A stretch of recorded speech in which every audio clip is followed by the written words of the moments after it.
बताओ किस पे भरोसा करें? जिनकी लड़ाई हम लड़ रहे हैं, जिनके बच्चों की हम लड़ाई लड़ रहे हैं, वही इंसान अपने वकील की बेइज्जती कर रहा है, अपने वकील को नीचा दिखा रहा है रिकॉर्डिंग करा के। और और उन्हीं के देश का आदमी, उसी का दोस्त उसको वायरल कर रहा है। इसका मतलब तुम्हें बच्चे चाहिए ही नहीं, बच्चों की तुम्हें जरूरत नहीं। फिर तो तुम भी ऐसी हो, सीमा हैदर भी ऐसे, तुम दोनों एक जैसे हो। फिर तो तुम भारत के लोगों का मूर्ख बना रहे हो, तुम दुनिया के तमाम लोगों का, दोनों मिलके तुम मियां बीवी एक जैसे हो, पूरी दुनिया का तुम मूर्ख बना रहे हो। इसका मतलब जो तुम्हारे चक्कर में आके सोशल मीडिया पे आवाज उठा रहे हैं, बेचारों ने गालियां खाई, कैसे कैसे क्लेम उन्होंने किए, हमने रात दिन मेहनत करी, ना दिन देखा ना रात देखा, 15 लाख के करीब इंडियन रुपया, 15 लाख से ज्यादा का खर्च कर दिया, आज तक चवन्नी हमने तुमसे सवाल नहीं किया ना, तो हम तो बेवकूफ हुए। इसका मतलब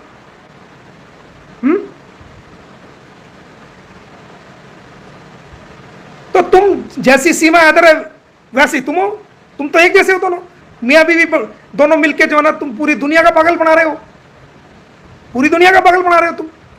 कम से कम अंसार बर्नी साहब की तो इज्जत रखते हैं, इतने बुजुर्ग आदमी हैं, इतने महान हस्ती हैं, इतनी इतनी बड़ी हुई हस्ती है वो, सारी दुनिया उनको सलूट करती है, उनकी तो इज्जत का ख्याल करते हैं।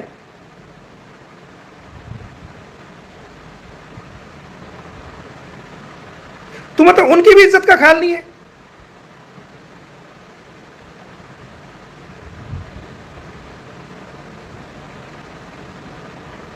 आप बताओ क्या करूं? है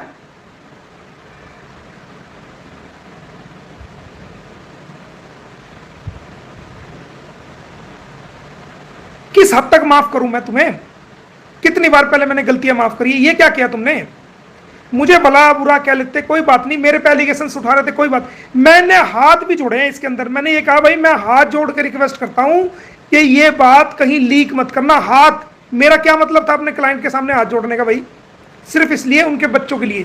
मैंने ये भी कहा कि ये काम जो मैं कर रहा हूं सिर्फ और सिर्फ अपने अल्लाह के लिए कर रहा हूं। मतलब आदमी नेकी करे कुएं में डाल दे, यानी कि किसी को दिखावे के लिए ना हो, वाह के लिए कोई काम ना हो, अपने ईश्वर के लिए, अपने परमात्मा के लिए, अपने खुदा के लिए नेक काम करे, ताकि वो ईश्वर उसका बदला ईश्वर दे, इंसान ना दे। मैंने ये भी कहा कि ये काम मैं अपने खुदा के लिए, अपने अल्लाह के लिए कर रहा हूं, अपने एक इंसान नेकी का काम। तुमने तो उसकी भी लाज नहीं रखी यार। तुम्हारे सामने मैंने कहा कि मैं हाथ जोड़ता हूं भाई, इस बात को लीक मत करना।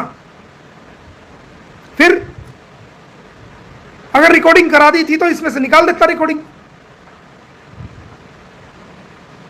मतलब क्या क्या रहा बताओ, क्या रह गया बताओ?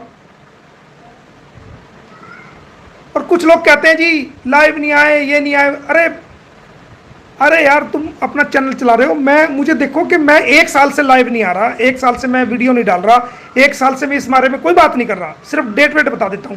वो क्यों?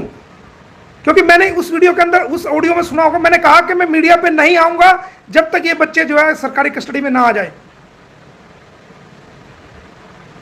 और तुम, ये केस किसी और ने खराब नहीं किया, ना किसी पाकिस्तान के आदमी ने खराब किया, ना किसी इंडिया के आदमी ने खराब किया, ना दुनिया के किसी आदमी ने खराब नहीं किया। ये केस खुद एक गद्दार दोस्त ने किया तेरे, और तूने किया। तूने इसलिए किया कि तूने मक्कारी नहीं दिखानी चाहिए थी वीडियो बनाते हुए। तू आंख मार रहा है, कह रहा है रिकॉर्ड हो गया, ये मक्कारी है, धोखा है, फ्रेब है ये। और तेरा दोस्त जो है वो तेरे से भी बड़ा फ्रॉड है, वो दोस्त नहीं है तेरा।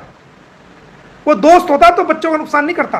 गद्दार है वो, गद्दार। दुनिया में अगर कहीं गद्दारी, दोस्ती की गद्दारी में कहीं नाम लिखा जाएगा तो साजिद का लिखा जाएगा।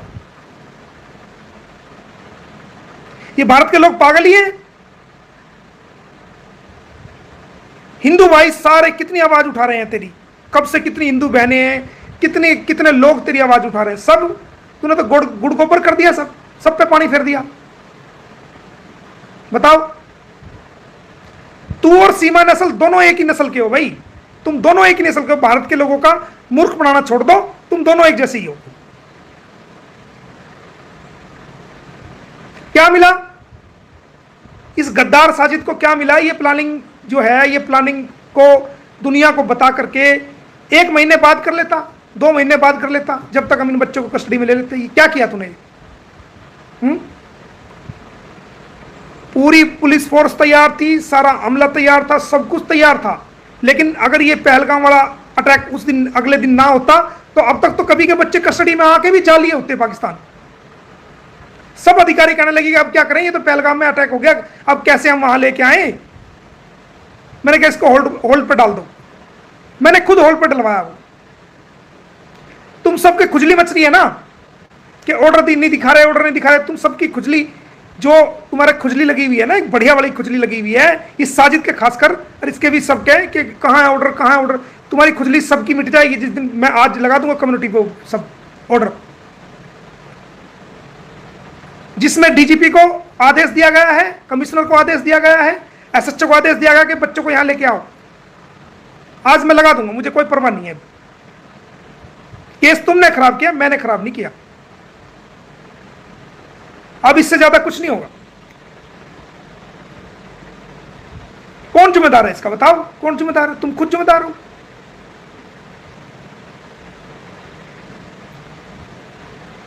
और तुम इस तरह की हरकत करके ये हमारा मूर्ख नहीं बना रहे। तुमने, ठीक है हमने तो देख लिया तुमने क्या किया, आंख मार रहे हो, पूछ रहे हो रिकॉर्डिंग होगी नहीं, वायरल करा रहे हो, कर रहे हो। हमारे साथ तो जो धोखा किया वो किसी इंसान के साथ नहीं करना। जो इंसान आपसे फ्री ऑफ कॉस्ट, बिना पैसे के, बिना अपना सब कुछ लगा करके तुम्हारी इतनी मदद कर रहे हैं, तुम्हारा सब कुछ कर रहे हैं, वीजा भी स्पॉन्सर कराया, तुम्हारे केस भी लड़े, पैसा भी लगाया, सब कुछ करा, और तुम उसके साथ ऐसा कर रहे हो। वफा कहां है फिर? इंसानियत बची कहीं? बताओ इंसानियत बची क्या कहीं?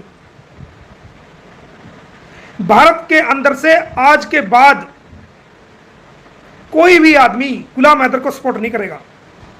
कोई भी आदमी भारत के अंदर बिल्कुल भी गुलाम हैदर को सपोर्ट बिल्कुल नहीं करेगा, और इस गद्दार साजिद को बिल्कुल भी सपोर्ट नहीं करेगा। ये गद्दार है, ये मिला हुआ है, ये उन लोगों से मिला हुआ है, इसलिए इसने वायरल की है। इसने पैसे लिए होंगे जरूर, ये मिला हुआ है, और इसने पहले से भी रिकॉर्डिंग उनको भेज दी होगी। इनको सोशल मीडिया का बड़ा फेमस होने का भूत चढ़ा है ना, बड़े व्यूज बढ़ाने का भूत चढ़ा है। तो मैं पूरी दुनिया के लोगों से ये कहता हूं कि इस गद्दार दोस्त को जूते मारो बढ़िया वाले खींच खींच के। मेरे पे कुछ फर्क नहीं पड़ा। मेरा काम है, एक वकील का काम है अपनी प्लानिंग को समझाना अपने क्लाइंट को। मानना ना मानना उसकी मर्जी है, मानेगा तो फायदा होगा, नहीं मानेगा तो नुकसान उसी का है। मेरा कोई नुकसान नहीं हुआ। नुकसान हुआ तुम्हारे बच्चों का हुआ। तुम्हारा अपना खुद के पैरों पर कुल्हाड़ी मारी तुमने, किसी और का नहीं हुआ। आइंदा के बाद भारत से कोई भी गुलाम हैदर को सपोर्ट नहीं करेगा, कोई भी। और इसकी इस नालायकी को देखते हुए, इसकी इस हरकत को देखते हुए मैंने अंसार बर्नी साहब को एक खत लिख दिया है कि सर मैं इसकी काफ़ी गलतियां माफ़ कर चुका हूं।